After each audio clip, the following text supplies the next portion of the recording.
Live from the New Scientist Labs, it's Janine Young with Whammo on Kiwi.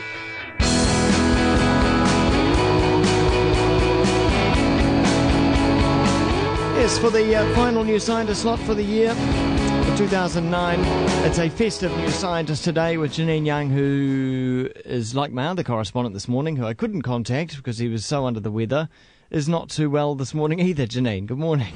Good morning, Whammo. How are you? Is it me? Is the problem that I'm just pushing everyone too hard, right to the wire, right to the end of the year? Oh, I think it's not just you, my friend. I think it's everybody else. It's the year, I've probably isn't got it? a combination of hay fever as well, so if I croak, please forgive me. Well, let's hope not. Well, we've got a festive edition of New Scientist today, of course, because it's Christmas Eve. Indeed it is. And everyone's gathering around the fire. Not really, no, because it's the Southern Hemisphere and we don't do that at this time of the year. And it's still 28 degrees here in Melbourne. Overnight it was something like 30 degrees. It was stinking hot. No Wow. fires, please. Wow. Goodness. But one thing we do like indulging in is all the sweet treats.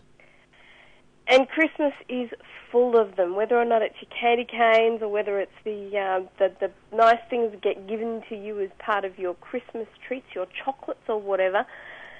Over the years, scientists have been trying to find ways to use artificial sweeteners because they're actually going to have less calories than actual sugar. The problem is that it appears now our brains are able to tell the difference. And while artificial sweeteners are hugely more sweet than sucrose, which is your basic type sugar or glucose, it appears that our brains actually are able to pick the difference, and they can sometimes say, yep, getting the sweet, loving the sweet, thanks for that. Yeah. But actually, I know that there's no calories in this.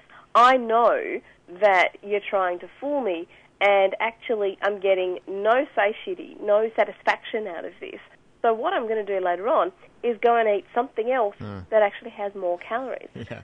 It's very possible that this has implications for why our society is becoming as obese as it is. It won't be the sole reason, but it might be one contributing factor. Is that because I go and drink 2 litres of Diet Coke and then go and feast on a few hot dogs or something? Well, that kind of thing is actually not as far-fetched as it sounds. Yeah. They think that clearly there's a whole bunch of sweetness being picked up in these things. As I said, they're hugely sweet compared to sugar. I think it's aspartame, for example, is 200 times more sweet than sugar. Wow. But there's a couple of different pathways on the tip of your tongue that are able to pick up sweetness, and they think that it's probably the fact that texture is really important in this. They call it mouthfeel. That's a technical term, and it's all about how it feels in your mouth, and that's part of what makes something good in food. Part of the reason people don't like oysters, because it's, as my boyfriend calls them, salty snot. The texture is all wrong for that kind of thing. So they think that the texture of something changes the way our body responds to it. It's able to unconsciously pick up inside our bodies whether or not there's calories associated with it as well. So what are they saying? They recommend perhaps having the real thing, and therefore you may not overindulge on something else. What they're looking at now is being able to use things called bulkers.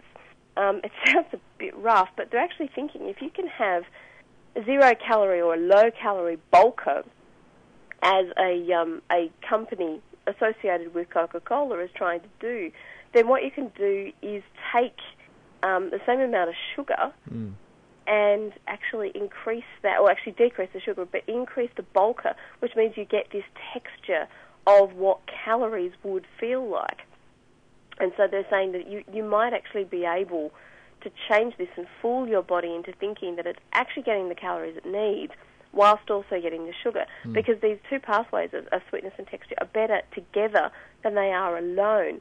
And it's interesting because a study they did with cyclists, they asked them even just to do a mouth rinse after an hour's exercise session, and those who had glucose, proper sugar, in their mouths and spat it out again, were able to distinguish in their brain as to whether or not they were actually getting the real thing.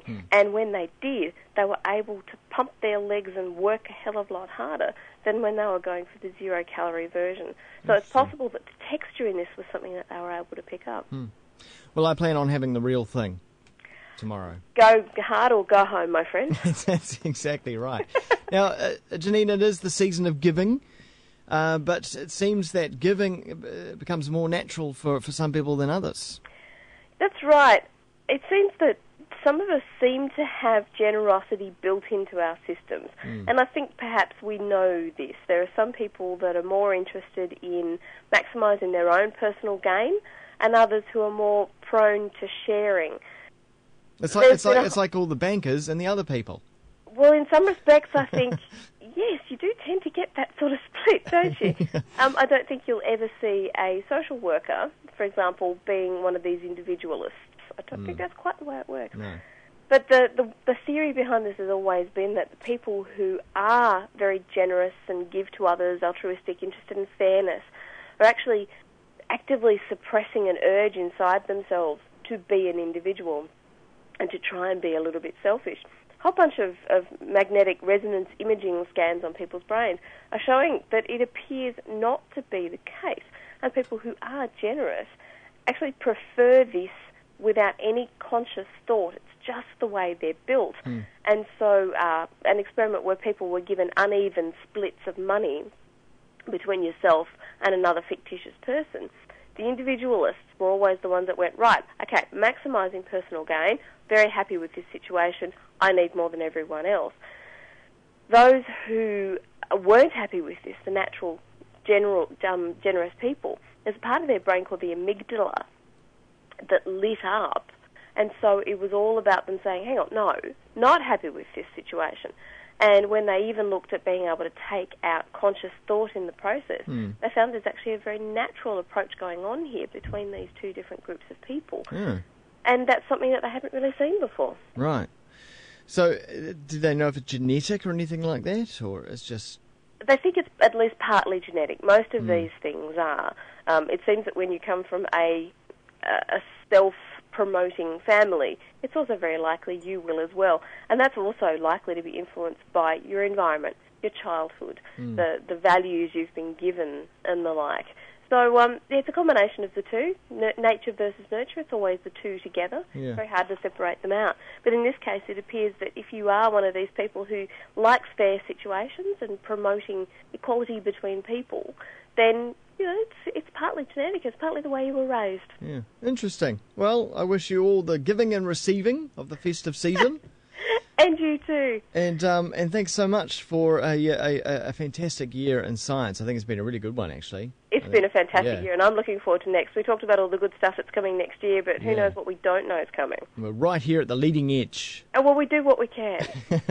Thanks, Janine. Talk to you in 2010. My pleasure. Merry Christmas. See ya.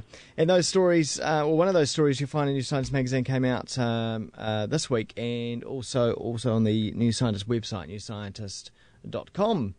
Track here from the Mots. It's called Waitress. Kiwi.